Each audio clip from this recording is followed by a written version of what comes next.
ठीक है, सीधा रुख करते हैं। मेरे सहयोगी भूपेंद्र सिंह अहमदाबाद से भी बने हुए। भूपेंद्र, आपकी तरफ मैं रुख करूंगा क्योंकि सरदार पटेल का क्या कद है ना सिर्फ देश में बल्कि गुजरात में, ये सब जानते हैं। तो कांग्रेस ये जो लड़ाई बना रही है मोदी बनाम पटेल, क्या ये माने कि कांग्रेस को इससे फायदा होगा या कहीं फिर बैकफुट पे चली जाएगी कांग्रेस? वो कांग्रेस जो अभी पिछले एक महीने से कहीं सुर्खियों में नहीं थी, लेकिन इस बयान के बाद कांग्रेस की चर्चा जरूर हो रही है। नेगेटिव पॉजिटिव ये दूसरा चर्चा हो सकती है।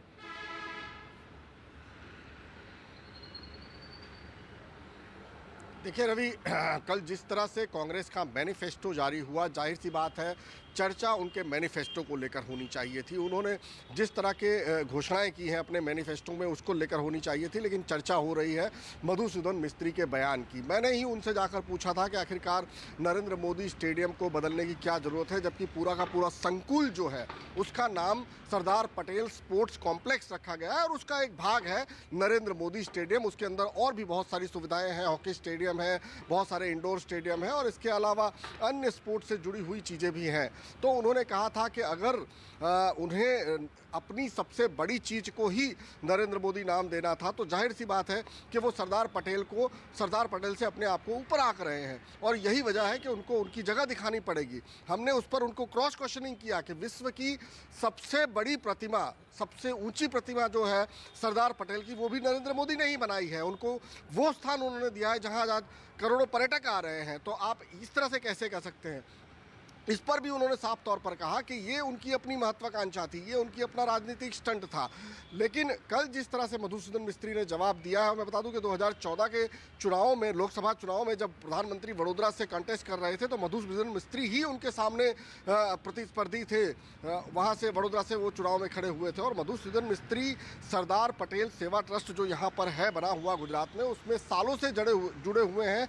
सरदार पटेल स्मारक यहाँ अहमदाबाद में उनकी स्मृतियों को लेकर, उनकी तमाम चीज़ों को लेकर, जिस तरह से साबरमती का गांधी आश्रम है उसी तरह से सरदार पटेल स्मारक भी अहमदाबाद में बना हुआ है और उसके वो सालों से करता धरता रहे हैं। और मुझे याद आ रहा है एक कार्यक्रम था जब मनमोहन सिंह प्रधानमंत्री हुआ करते थे, वो यहाँ पर आए थे सरदार पटेल स्मारक का यहाँ पर एक कार्यक्रम के जरिए, और उस वक्त मुख्यमंत्री नरेंद्र मोदी थे और तीनों ही एक ही स्टेज पर थे। मुख्यमंत्री नरेंद्र मोदी उस वक्त के तत्कालीन, प्रधानमंत्री मनमोहन सिंह उस वक्त के तत्कालीन और मधुसूदन मिस्त्री जो कि सरदार पटेल स्मारक के करता धरता थे।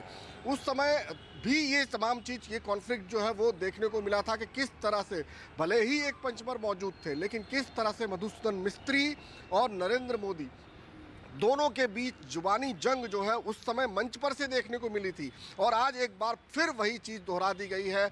जिस तरह से रमन ने बताया कि इसके पहले मणिशंकर अय्यर ने नीच शब्द का इस्तेमाल किया था, इससे पहले भी तमाम चीज़ें आई हैं। मौत का सौदागर एक शब्द इस्तेमाल हुआ था, जिसको प्रधानमंत्री को जब भी इस तरह से टारगेट किया जाता है, और ये तमाम लोगों ने देखा है, रवि आपने भी देखा होगा किस तरह से प्रधानमंत्री उसको एक हथियार बना लेते हैं अपना, एक तरह से वो प्रहार का उनका सामान हो जाता है और उसी चीज़ को वो आगे लेकर जाते हैं एक तरह से।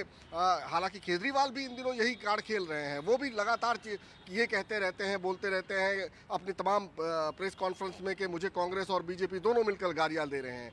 अब चूंकि प्रधानमंत्री का नाम आ गया है, गुजरात की बात आ गई है, गुजरात के चुनाव में इस तरह के बहुत मौके पहले आ चुके हैं जब इस तरह के शब्दों का इस्तेमाल किया गया है और उसका खामियाजा कांग्रेस को भुगतना पड़ा है। मैं फिर बता दूं कि कल चुनाव का मैनिफेस्टो जारी हुआ है, हम चर्चा कर रहे हैं मधुसूदन मिस्त्री के बयान की। ये अपने आप अपनी बहुत सारी चीज़ें कह रहा है और तमाम जगहों पर आप देखेंगे आज समाचार माध्यमों में यही चीज़ छाई हुई है। तो ये कांग्रेस को कितना ज़्यादा नुकसान करेगी, ये बात जरूर है कि कांग्रेस चर्चा में नहीं थी, लेकिन कांग्रेस अपनी लड़ाई लड़ रही थी चुपचाप से अपने संकल्प पत्र के जरिए, घर घर डोर टू डोर कैंपेन के जरिए। और इस बार उन्होंने स्ट्रेटेजी बनाई थी कि कोई भी प्रधानमंत्री मोदी को टारगेट नहीं करेगा, उन पर प्रहार नहीं करेगा। लेकिन ये एक हमें जिस तरह से जो स्ट्रेटेजी थी, उस स्ट्रेटेजी से कांग्रेस जो है भटकती हुई फिलहाल हमें दिखाई दे रही है।